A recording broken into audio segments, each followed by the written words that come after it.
and I'm here to share with you one simple tip that you can use to support the kidneys. In these days, more and more people are on some pretty strong medications, and so we really want to help the kidneys along.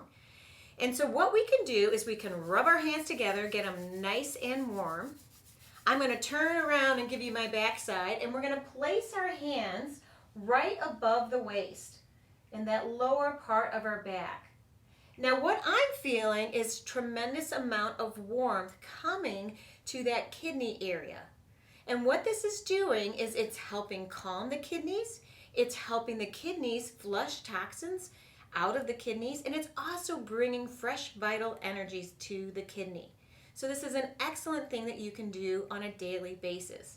The other nice thing that you can do is just make some nice circular motions to help get things moving.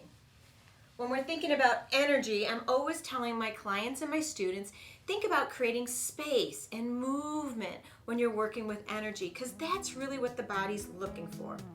My name is Kelly Goetz, and I am grateful to be an energy medicine practitioner and faculty member in the certification program, and I am wishing you an infinite love and gratitude day. Bye-bye.